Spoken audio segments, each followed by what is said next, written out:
नमस्कार दोस्तों, स्वागत है आपका आर के क्लासेस में। आज के क्लास में बीपीएससी 67 और बिहार सचिवालय के क्रम में टेस्ट पेपर 7 करेंगे, स्पीडी बुक फाइनल रिवीजन का। और टेस्ट पेपर 7 में काफ़ी अच्छे प्रश्न दिए गए हैं। इससे पहले कुल 6 टेस्ट पेपर को हम लोगों ने कवर कर लिया है। यदि उसे आपने नहीं देखा है तो उसे आप ज़रूर देखिए, उसका लिंक जो है आपको डिस्क्रिप्शन में मिल जाएगा। और सभी जो टेस्ट पेपर हैं उसका पीडीएफ जो है टेलीग्राम पर मिल जाएगा। देखिए, इसमें अक्सर ऐसे प्रश्न रहते हैं जो कि हमारे काफ़ी अच्छे से पढ़े हुए रहते हैं, लेकिन 2-4 प्रश्न इसमें ऐसे आ जाते हैं जो कि शायद जिसको कि हम लोग नहीं जानते हैं या उस पर हम लोग विशेष ध्यान नहीं देते हैं। तो ऐसे प्रश्नों को ही हमें अच्छे से कवर करना है, क्योंकि एग्ज़ाम में आजकल ऐसे प्रश्न आ रहे हैं। तो चलिए शुरू करते हैं। शुरू करने से पहले यदि आप इस चैनल पर नए हैं तो चैनल को ज़रूर सब्सक्राइब कर लें, पास वाले बेल आइकन को दबा लें। वीडियो अच्छा लगता है तो उसे लाइक और शेयर ज़रूर करें। हमारा आज का पहला प्रश्न है कि प्रथम अंतर्राष्ट्रीय पर्यावरण सम्मेलन ये कहाँ किया गया था। तो ध्यान रखिएगा, प्रथम अंतर्राष्ट्रीय पर्यावरण सम्मेलन स्टॉकहोम में किया गया था। प्रथम अंतर्राष्ट्रीय पर्यावरण सम्मेलन कहाँ किया गया था? स्टॉकहोम में। प्रथम अंतर्राष्ट्रीय सम्मेलन कहाँ किया गया? स्टॉकहोम में। नेक्स्ट क्वेश्चन है कि पृथ्वी दिवस कब मनाया जाता है। आसान सवाल है, ध्यान रखिए। पृथ्वी दिवस 22 अप्रैल को मनाया जाता है। पृथ्वी दिवस कब मनाया जाता है? 22 अप्रैल को। विश्व ओजोन संरक्षण दिवस कब मनाया जाता है? तो ध्यान रखिए, ओजोन संरक्षण दिवस, ओजोन डे जो है ये हम लोग मनाते हैं 16 सितंबर को। 16 सितंबर ओजोन डे, 16 सितंबर ओजोन डे। कहता है कि जैविक घटक का कौन भाग नहीं है। तो ध्यान रखिए, जैविक घटक के जो भाग होते हैं उत्पादक, अपघटक और उपभोक्ता, ये इसका सही जवाब है वायु। अगला सवाल है कि ओजोन परत को कौन नष्ट करता है। ओजोन परत को नष्ट करता है CFC, क्लोरोफ्लोरोकार्बन, CFC। नेक्स्ट है, अच्छा सवाल है कि प्रथम पृथ्वी सम्मेलन कहाँ पर हुआ था। तो ध्यान रखिएगा, पहला पृथ्वी सम्मेलन हुआ था रियो डी जेनेरियो में। पहला पृथ्वी सम्मेलन कहाँ हुआ था? Rio de Janeiro, Rio de Janeiro. Kyoto सम्मेलन कब हुआ था?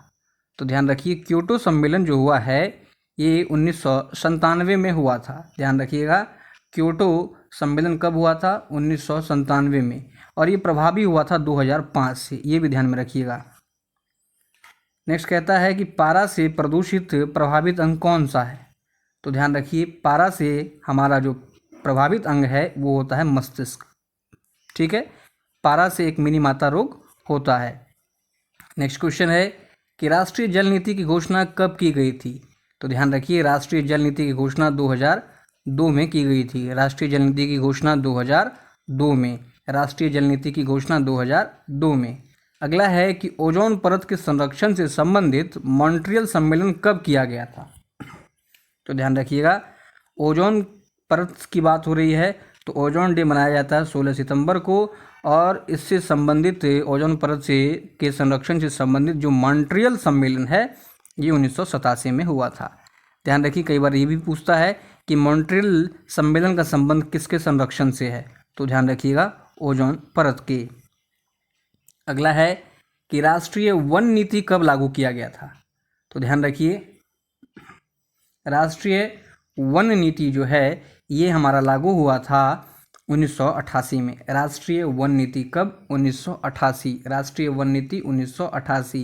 लेकिन राष्ट्रीय जल नीति अगर हमसे पूछ ले तो अभी हम लोगों ने पढ़ा वो 2002 में। क्लियर है। क्वेश्चन नंबर 12 देखिए क्या कहता है कि पारितंत्र शब्द का प्रयोग सर्वप्रथम किसने किया था। बहुत बार ये सवाल पूछा गया है। तो ध्यान रखिए, पारितंत्र शब्द का सबसे पहले प्रयोग किया था एजी टांसले ने। एजी टांसले ने सबसे पहले पारितंत्र शब्द का प्रयोग किया था। नेक्स्ट क्वेश्चन है कि भोपाल के यूनियन कार्बाइड फैक्ट्री में मिथाइल आइसोसाइनाइड गैस का रिसाव कब हुआ था। तो ये हुआ था 1984 में, 1984। नेक्स्ट क्वेश्चन है कि सर्वाधिक अस्थायी पारिस्थितिकी कौन है। तो ध्यान रखिए, सर्वाधिक स्थायी जो पारिस्थितिकी है इसमें शामिल है महासागर। सर्वाधिक महासागर क्या है? सर्वाधिक अस्थायी पारिस्थितिकी है। अगला सवाल है कि जैव विविधता दिवस कब मनाया जाता है। तो ध्यान रखिएगा, जैव विविधता दिवस 22 मई को हम लोग मनाते हैं। जैव विविधता दिवस 22 मई को। पृथ्वी दिवस 22 अप्रैल को। ओजोन दिवस 16 सितंबर को, ध्यान रखना है। आगे देखते हैं। कहता है कि पर्यावरण की कार्यात्मक इकाई क्या है, तो ध्यान रखिए पर्यावरण की कार्यात्मक इकाई है पारितंत्र। पारितंत्र ये पर्यावरण की क्या है, कार्यात्मक इकाई है, ध्यान रखिए। और पारितंत्र शब्द का सबसे पहले प्रयोग किसने किया था, एजी टांसले ने। क्लियर है। नेक्स्ट कहता है कि नदियों में जल प्रदूषण की माप किसके माध्यम से की जाती है, तो ध्यान रखिए किसी भी जल में प्रदूषण की माप होती है ऑक्सीजन में घुली हुई मात्रा से, ध्यान रखिएगा। अगला सवाल है कि विश्व पर्यावरण दिवस कब मनाया जाता है। पर्यावरण दिवस, ध्यान रखिए विश्व पर्यावरण दिवस मनाते हैं हम लोग 5 जून को। विश्व पर्यावरण दिवस 5 जून। पृथ्वी दिवस 22 अप्रैल। ओजोन दिवस 16 सितंबर। नेक्स्ट है कि क्योटो प्रोटोकॉल जो है ये कब से प्रभावी हुआ। अभी हम लोगों ने पढ़ा था कि क्योटो प्रोटोकॉल जो है ये 2005 से प्रभावी हुआ है। क्लियर है, 2005 से। लेकिन ये क्योटो प्रोटोकॉल सम्मेलन जो है ये कब हुआ था, तो 1997 में हुआ था, ध्यान रखिए। नेक्स्ट कहता है कि पृथ्वी का औसत तापमान कितना है, तो ध्यान रखिए पृथ्वी का जो औसत तापमान है ये 14 डिग्री सेंटीग्रेड है, कहीं कहीं आपको 15 भी मिलेगा। अगला सवाल है कि निम्नलिखित में ग्लोबल वार्मिंग को प्रभावित करने वाला मुख्य कारक कौन सा है। मुख्य कारक है कार्बन डाइऑक्साइड, मुख्य कारक। नेक्स्ट है कि वायु प्रदूषक सीसा से कौन सा अंग प्रभावित होता है, तो ध्यान रखिए सीसा लेड से हमारा उधर पेट जो है ये प्रभावित होता है। नेक्स्ट है कि क्योटो सम्मेलन जो है इसका मुख्य उद्देश्य क्या था, तो ध्यान रखिए क्योटो सम्मेलन का मुख्य उद्देश्य CO2 को कम करना था। क्लियर है। मॉन्ट्रियल सम्मेलन का मुख्य उद्देश्य था ओजोन परत का संरक्षण, ध्यान रखना है। क्योटो सम्मेलन में CO2 को कम करना ये इसका मुख्य उद्देश्य था। क्योटो सम्मेलन 1997 में हुआ था। क्योटो जो है क्योटो प्रोटोकॉल जो है ये 2005 से प्रभावी हुआ है। आगे देखते हैं। कहता है कि पारितंत्र में ऊर्जा का मुख्य स्रोत क्या है, तो ध्यान रखिए पारितंत्र में ऊर्जा का मुख्य स्रोत जो है ये सूर्य है। पारितंत्र शब्द का सबसे पहले प्रयोग एजी टांसले ने किया था। क्लियर है। और पर्यावरण का जो है ये कार्यात्मक इकाई पारितंत्र है।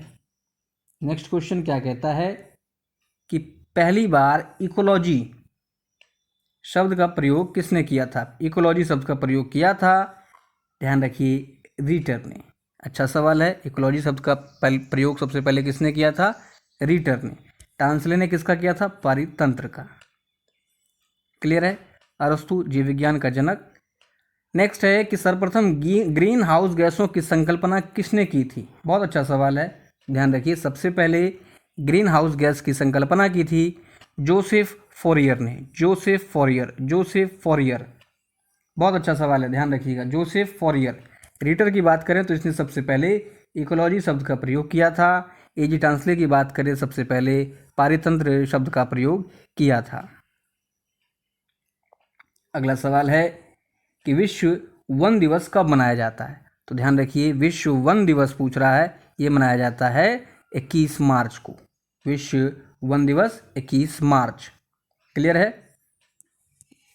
यहाँ देखिए 22 मई दिया हुआ है, 22 मई को हम लोग मनाते हैं जैव विविधता दिवस। ठीक है। 22 अप्रैल को मनाते हैं हम लोग पृथ्वी दिवस, और ओजोन दिवस मनाते हैं 16 सितंबर को। नेक्स्ट है कि विलुप्त हो रहे प्राणियों का संबंध किससे है, तो ये आसान सवाल है, ये हमारा संबंधित होता है रेड डाटा बुक से। नेक्स्ट क्वेश्चन है कि विश्व जल दिवस कब मनाया जाता है, तो ध्यान रखिए ये मनाते हैं हम लोग 22 मार्च को। 22 मार्च विश्व जल दिवस, 22 अप्रैल पृथ्वी दिवस, 16 सितंबर ओजोन दिवस। क्लियर है। फिर विश्व वन दिवस 21 मार्च, विश्व पर्यावरण दिवस 5 जून। नेक्स्ट क्वेश्चन है कि भारत सरकार ने पर्यावरण संरक्षण अधिनियम कब लागू किया था, तो ध्यान रखिए पर्यावरण संरक्षण अधिनियम हमारा लागू हुआ है 1986 में। कब लागू हुआ है पर्यावरण संरक्षण अधिनियम, 1986। पर्यावरण संरक्षण अधिनियम 1986। नेक्स्ट है कि विश्व पर्यावरण संरक्षण दिवस मनाया जाता है? कब मनाया जाता है? तो ध्यान रखिएगा, विश्व पर्यावरण संरक्षण दिवस 26 नवंबर को मनाया जाता है। और भारत सरकार ने पर्यावरण संरक्षण अधिनियम जो है 1986 में लागू किया था। तो विश्व पर्यावरण संरक्षण दिवस 26 नवंबर को हम लोग मनाते हैं। इस चीज़ को हमें ध्यान में रखना है। क्लियर है? नेक्स्ट है कि पर्यावरण संरक्षण के लिए कार्य करने वाली जो अंतर्राष्ट्रीय एजेंसी है ये कौन है? तो ध्यान रखिए, ये एजेंसी है ग्रीन पीस। ग्रीन पीस जो है ये पर्यावरण संरक्षण के लिए कार्य करती है। नेक्स्ट क्वेश्चन क्या है कि राष्ट्रीय पर्यावरण अनुसंधान केंद्र कहाँ स्थित है? तो ध्यान रखिए, राष्ट्रीय पर्यावरण अनुसंधान केंद्र हमारा जो है ये नागपुर में स्थित है। कहाँ पर है? नागपुर में। अगला सवाल कि राष्ट्रीय पर्यावरण नीति की घोषणा कब की गई थी? तो राष्ट्रीय पर्यावरण नीति की घोषणा हुई थी 2004 में। राष्ट्रीय पर्यावरण नीति की घोषणा कब हुई थी? 2004 में। राष्ट्रीय पर्यावरण नीति की घोषणा कब की गई? 2004 में। एक और बात ध्यान रखिएगा कि जो है हमारा राष्ट्रीय जल नीति की घोषणा किया गया था 2002 में। लेकिन अगर हमसे पूछ ले कि राष्ट्रीय वन नीति, तो वो हुआ था 1988 में। क्लियर है? ये 2004 में राष्ट्रीय पर्यावरण नीति, 2002 में जल नीति, 1988 में राष्ट्रीय वन नीति। 35 नंबर देखिए क्या है कि पारिस्थितिकी विज्ञान केंद्र कहाँ स्थित है? तो ये है हमारा बेंगलुरु में। कहाँ पर है? बेंगलुरु में। चलिए आगे देखते हैं। संगमरमर से निर्मित ऐतिहासिक इमारतों को सबसे अधिक हानि कौन पहुंचाता है? तो ये पहुंचाता है SO2। मुख्यतः अम्लीय वर्षा इसमें शामिल होते हैं, जिसमें कि SO2 और NO2 होता है।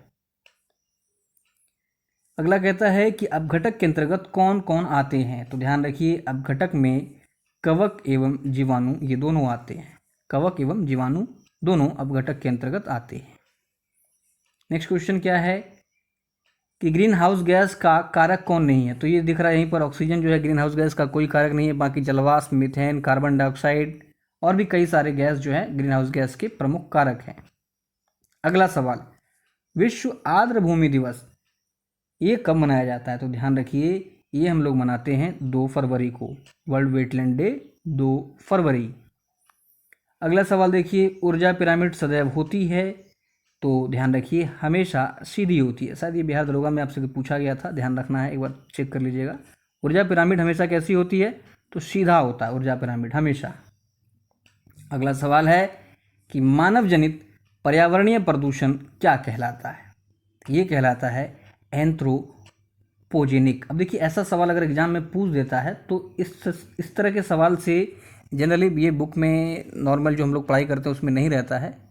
वहाँ पे फिर इस तरह के प्रश्न जो है हमें दिक्कत करते हैं, इसलिए ये टेस्ट पेपर ज़रूरी है। मानव जनित पर्यावरण प्रदूषण क्या कहलाता है? एंथ्रोपोजेनिक। क्लियर है? ध्यान रखिएगा, जरूरत पड़े तो ऐसा प्रश्न अगर आपको कहीं मिले तो साइड में उसको जरूर लिख लीजिए। नेक्स्ट है कि जैव विघटित प्रदूषक क्या है? तो जैव विघटित प्रदूषक जो है हमारा ये वाहित मल है। अगला सवाल कि एस्बेस्टस धूल से प्रभावित कौन सा अंग होता है? तो ध्यान रखिए, धूल से जो हमारा फेफड़ा ही प्रभावित होगा। नेक्स्ट है कि वायु प्रदूषक CO किसे प्रभावित करता है? तो ध्यान रखिए, ये जो कार्बन मोनोऑक्साइड है ये रक्त को प्रभावित करता है, और ऐसा कहा जाता है कि ये 200 गुना तेज़ी से हमारे रक्त के साथ घुलता है। ये था हमारा टेस्ट पेपर 7। उम्मीद है कि आपको अच्छे से याद हो गया होगा।